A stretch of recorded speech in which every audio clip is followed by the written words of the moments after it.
Мен Жаркынай дедим. Мен Жаркынай десем, биз да Саркинай. Мен эмнеге атымды айта алышпайт ушу небетсиздер? Просто ыйладым отургалы. Мен просто башка нерсени күткөн семьямда, семьям мага башка ощущенияны берип койду. Анан менин комнатамда бакалар бар болчу.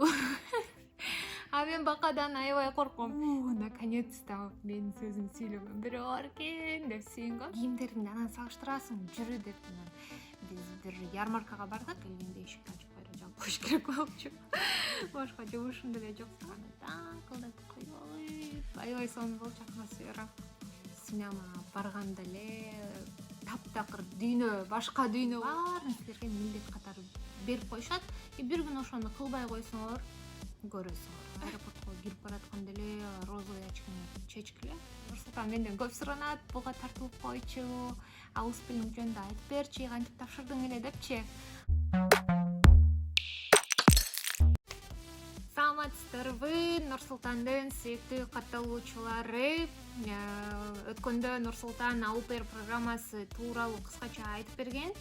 Ал эми бүгүн болсо мен аупер жылым кандай өткөндүгүн, башкача айтканда опытымды сиздер менен бөлүшөм. Достор, видеону көрүүдөн мурун Нурсултан айткандай кандай эле подписка кыласыңар, лайкты басасыңар, анан комментарий жазасыңар. Сиздерге башынан айтып берейин. Мен кичинекей кезимде эле Германияга келем деп баарына айтып кыялданып келгем. Андан кийин университетте окуп жүргөнүмдө немис тили сабагы кирип, ого бетер кызыгуум арткан. Бир ай өткөндөн кийин дароо тил окутуу борборуна барып жазылып бир ай окудум. Андан кийин шартым болбой калып кеткен. Кийин турмушка чыккандан кийин кайрадан жолдошум менен бара баштадым. То есть Нурсултан менен 5 ай окудук, бир ай экзаменге камынып, андан кийин Гёте институттан А1 экзаменин берип, сертификатын алып, анан келип калдым Германияга. Германияга жаңы келгенде самолеттон башталган окуядан айтып берейин. Самолетко отурганда жаныма бир кыргыз кыз отурган. Ал болсо Ферин жооп менен келаптыр. Мени көрсөң саламдуу коюн. Анан экөөбүз аэропорттон түштүк, самолеттон түшүп эле, анан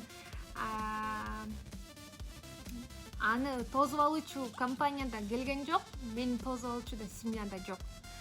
10 мүнөт өттү, 20 мүнөт өттү, 30 мүнөт өттү, экөөбүз эрчишип алып, тышка чыгып турдук, эч ким жок.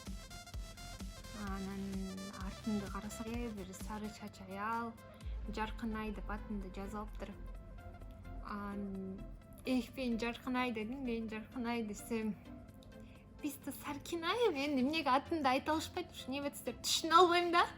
Анан ошо семьям тосуп алды. Газ смотрим, көз кетип баратсак эле сразу жолдордон жылтыраган машиналар сразу көзүмө урунду деп калгыла.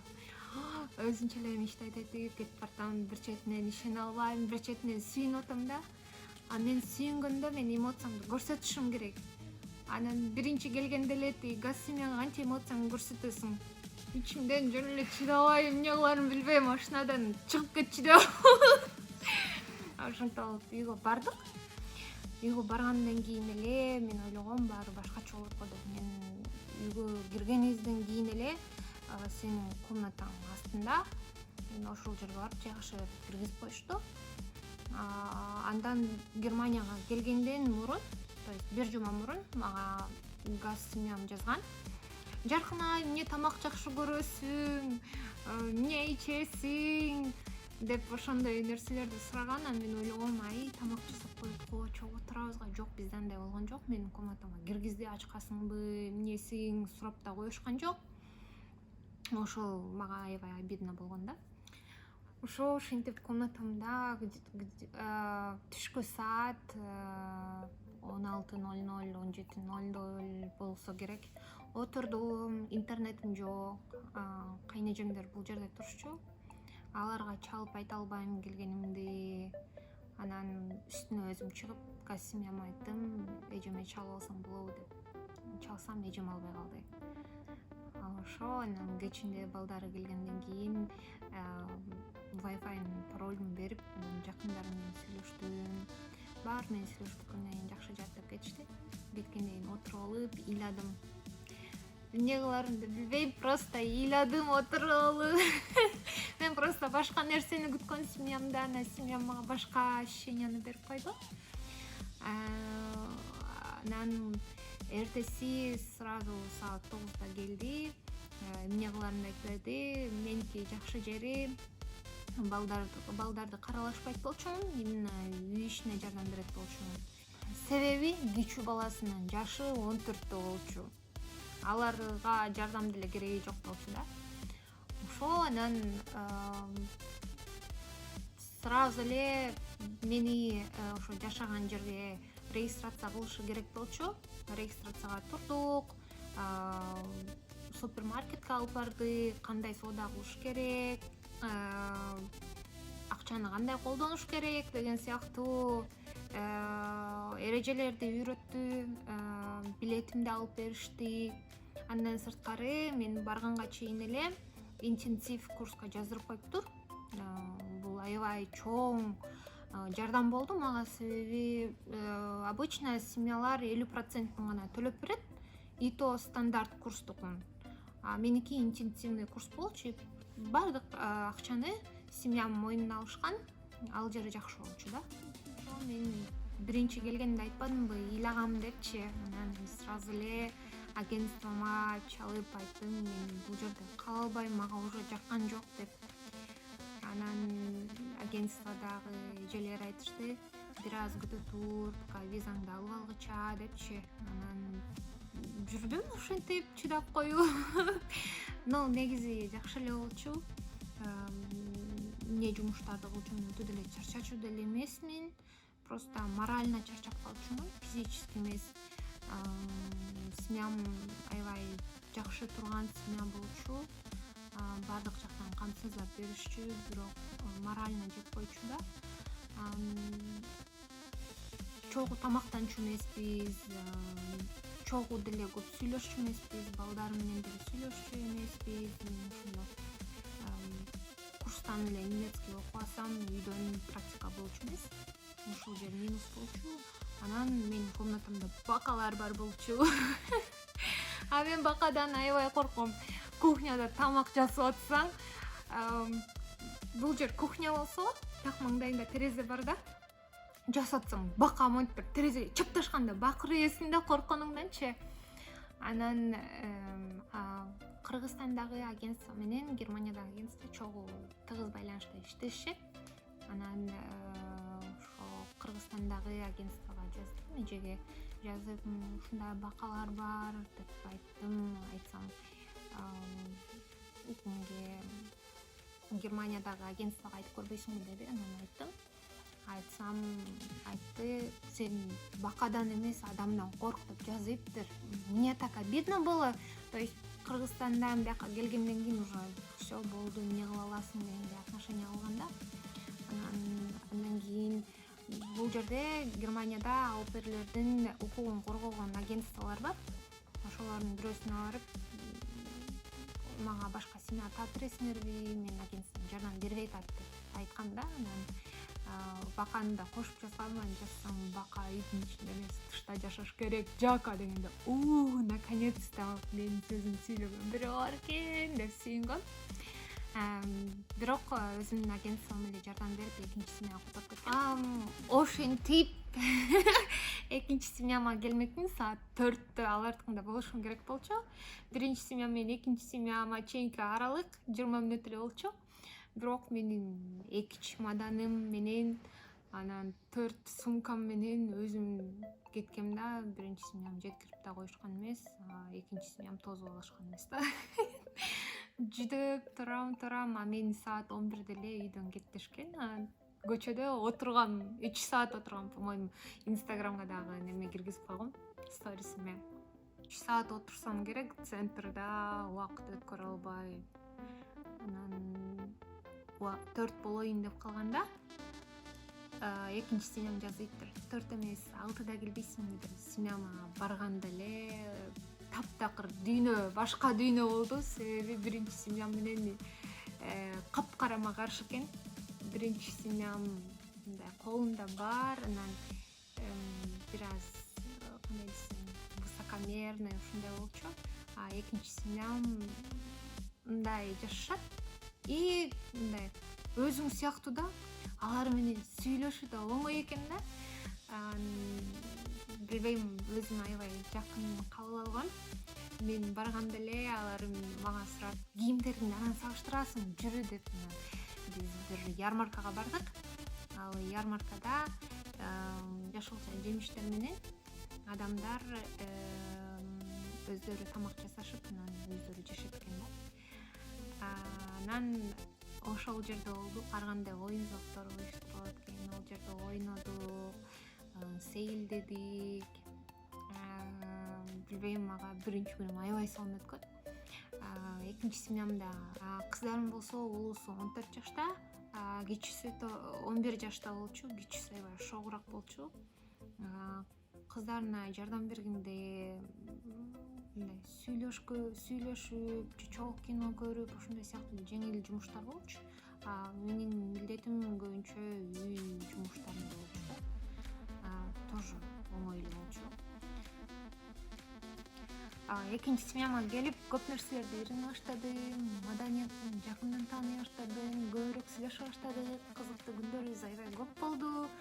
Анын баарын айтып берсем көп болуп кетет го. Ошон үчүн бир күн кандай өткөндүгүн айтып берейин. Эртең мен 6 же 7де турчумун. Ал убакта уже газ родители кетип калышчу жумуштарына. 7:30дарда экөөбүз окууга кетишет. Мен болсо турам, алар төшөктөрүн оңдойм. Андан кийин машинкага, идиш жууган машинкага кир идиштерди салам. Алар бүткөндөн кайра чыгарып ордосуна коем. Кухняны прихожайын шыпырам. По желанию корону да шыпырып койчумун.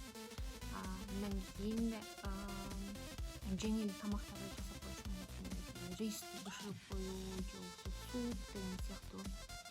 Анан үйдү жыйнаганга үй жыйнаган аял келчү. Ал келгенде эшикти ачып бери жаап коюш керек болчу. Башка жумушум деле жок болчу. Анан биздин мышыгыбыз бар болчу. Тути деген. Мен чынын айтайын, мышыкты жактыра бербейм да, корком. Анан итиркегим келе берет. Ал мышыкка эле жок көнгөм. Ошо мышыктын да тамагын берип, мышыкты да карачумун. Курсум барда эртең менен барып кетчүмүн. Тиги эртең менен кыла турчу жумуштар түштөн кийин кылчумун. Анан эң сонун жери кечки тамакты баарыбыз чогуу жасачубуз. Музыканы даңкылдатып коюп, аябай сонун болчу атмосфера. Мага аябай жакчу семья. Экинчи семьям менен баары эле жакшы болду. Бир эле конфликт болду ортодо, отпускной боюнча. Негизи ауперлерге айына 2 күн берилет, отпускной күнч. Мага болсо бир күндөн деген да, негизи контракты 2 күн болчу. Контрактты көрсөтүп койсом, бир аз жактырышпай кеткен. Негизги мамилеси аябай жакшы эле болгон. Бут документтерине жардам берип, колдоп коюшкан. Аупер программасы менен келем деген улан кыздар, силерге кеңешим: когда семья издеп атканда аябай жакшылап, ойлонуп тандагыла. Аупер болуп келгенден кийин биз кыргыздар, кыздар, балдар, ой, уят болот, кел буну кылып коелу, биз мунун үйүндө жашап атпайбызбы? Биз мунун тамагын жеп атпайбызбы? Келе буну кылып коелучу, тигини кылып коелучу деп. Өзүбүз эле ичибизден толтура жумуштарды үйүп алабыз башыбызга. Анан алар, аха, булар кылышат экен деп, анан ошонун баарын силерге милдет катары берип коюшат. Бир күн ошону кылбай койсоңор, көрөсүңөр. Ошол үчүн башынан көндүрбөгүлө эле контрактта кандай турса, милдетиңер кандай болсо ошондой жасагыла. Газ семья тандап атканда желательно кичинекей балдары бар семьяны тандаганга аракет кылгыла. Себеби кичинекей балдар менен көп сүйлөшүп, немис тилин батыраак үйрөнөсүңөр да. Мен балдары чоңдорду тандап алып үй жумушун жасап жүрө берип, кичине балдар менен да газ балдар менен сүйлөшүп элемиз. Эң маанилүү жери газ семья менен жакшы мамиледе болуш керек.